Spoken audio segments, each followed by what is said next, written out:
pessoal, bem-vindos a mais uma videoaula e hoje a gente vai falar de uns assuntos mais importantes e mais interessantes dentro da ciência, a evolução. Nessa aula eu vou mostrar para vocês quais são as principais evidências da evolução, ou seja, hoje a evolução não é mais uma hipótese, ela é um fato, ela existe, né? Que a gente goste ou não. Isso acontece e sempre aconteceu desde a origem da vida até o surgimento de todas as outras espécies. Não existe um ser mais evoluído, existe um ser mais derivado que sofreu maiores modificações ao longo do tempo.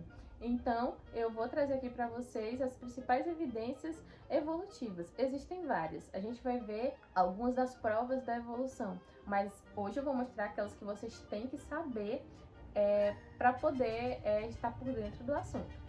Então, primeiro a gente tem que saber o que é evolução. Ah, professora, evolução é quando eu melhoro. Ah, professora, ontem eu estudei 2 horas e eu já estudei 3 horas. Então, eu evoluí.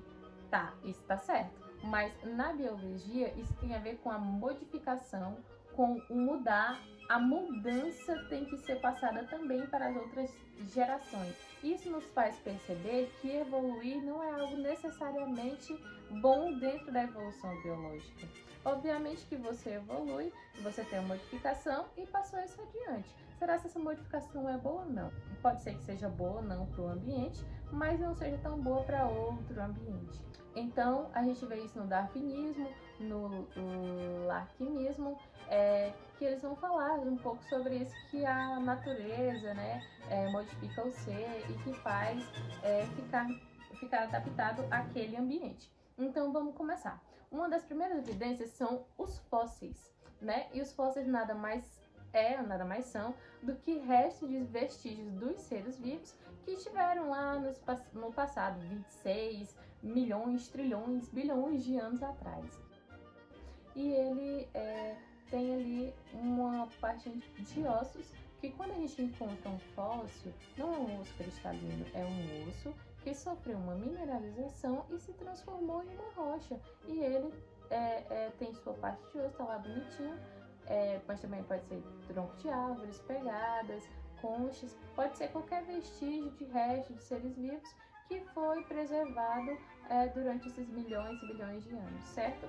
Então essa é uma evidência muito forte. Então imaginem encontrar um fóssil de um Tiranossauro Rex, que existiram há muitos tempos atrás. As pessoas pensam que é pegadinha, que não existe, mas existem evidências, os fósseis, né, para comprovar aí que eles existiram. E um dos descendentes dos dinossauros que nós temos hoje na nossa atualidade são os pássaros, né? Aí não de todos os dinossauros, mas é um tipo de ave específica, né? Foi se modificando e se adaptando e aí conseguiu sobreviver e se reproduzir para chegar até os dias atuais. Uma outra evidência é a anatomia comparada, né? Você observa, você compara os seres vivos. Na anatomia comparada, a gente temos basicamente duas frentes: os órgãos homólogos, né, ou estruturas homólogas. Imagina só, o braço de um ser humano é muito semelhante à pata de um gato, que é semelhante ao braço, às asas de um morcego, que são estruturas semelhantes a nadadeiras dos golfinhos. Então, perceba bem, o que aconteceu? Simplesmente os ossos, ao longo da evolução, eles vão sofrendo modificações para cada um desses seres vivos, foi selecionado para eles, entende? Quando você está ali estudando anatomia e você vê a anatomia comparada, você vê que o braço de um gato e do ser humano são praticamente a mesma coisa, só que foram modificados, né, para que esses animais eles pudessem se adaptar. E isso nos morcegos a gente pode ver que os braços do morcego, né, é como se os dedos fossem alongados, que faz esse movimento, né, deles voarem. Então isso é uma anatomia comparada. Agora perceba, humano, gatos, morcegos e golfinhos tem um ancestral relativamente em comum, milhões de anos, mas é recente. Então, o que está acontecendo? Cada ser vivo, cada grupo desse ser vivo está vivendo em um grupo diferente para haver suas modificações. E essas modificações são selecionadas só consequentemente ao longo do tempo que está acontecendo muitas modificações. Então, quando a gente fala homólogos, que têm uma origem embrionária próxima, eles estão se diferenciando cada vez mais, porque isso gera uma evolução divergente, né? Mas cada um deles está evoluindo para lados diferentes. Por exemplo, que a mutação é um acaso. Pode acontecer a mutação. O ambiente seleciona aqueles animais mais viáveis para aquele grupo, naquele momento, possa ocorrer. E tem também outra, quando a gente compara a anatomia, chamada de órgãos ou estruturas análogas. Se liguem só, as asas das aves servem para voar, muito bem.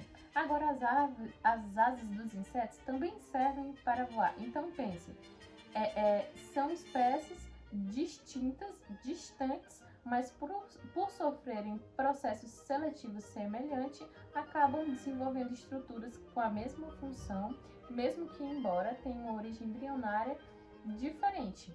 Porque a asa de uma ave tem osso, tem pena e exerce a mesma função do que a dos insetos. Então aí é uma anatomia comparativa análoga. Então são espécies distintas que estão em ramos diferentes, só que elas estão evoluindo para uma característica em comum. Por isso que chamamos evolução convergente, porque estão convergindo para uma estrutura comum, certo? Sofreram mutações para que chegasse a isso. Bom, e agora a gente vai falar um pouco sobre adaptação ao ambiente. Vocês já se perguntaram por que o urso polar tem a pelagem branca? É isso mesmo, é uma adaptação ao ambiente. Aquela neve toda branca, ele foi sofrendo mutações, né, ao decorrer do tempo, e que chegou à coloração do seu pelo, da sua pele, na cor branca. Vocês já imaginaram o urso marrom tentando sobreviver nesse meio, no meio da neve? Bom, professor, mas o que isso tem a ver? A neve é branca. E aquele animal que tem aquela coloração diferente, ele vai tentar caçar para sobreviver, porque o instinto do urso é esse, caçar para sobreviver. Beleza. No meio daquela neve branca, o urso marrom vai tentar ali chegar sorrateiramente para pegar a sua presa, né?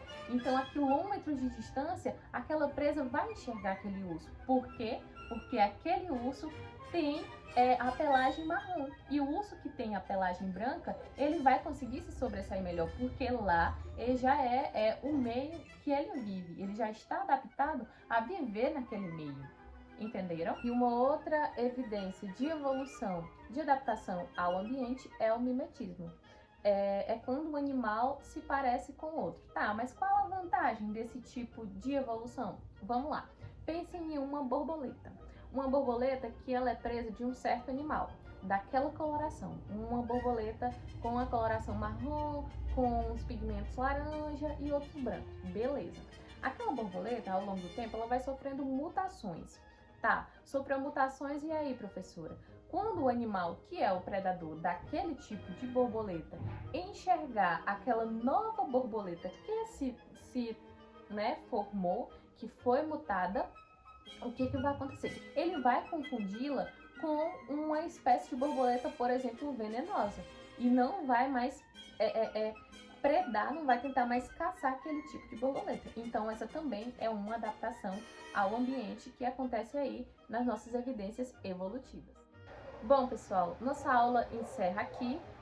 A gente vai dar uma pausa no conteúdo para ele não ficar muito extenso, muito longo o vídeo também. E a gente se encontra na parte 2 desse vídeo. Até mais!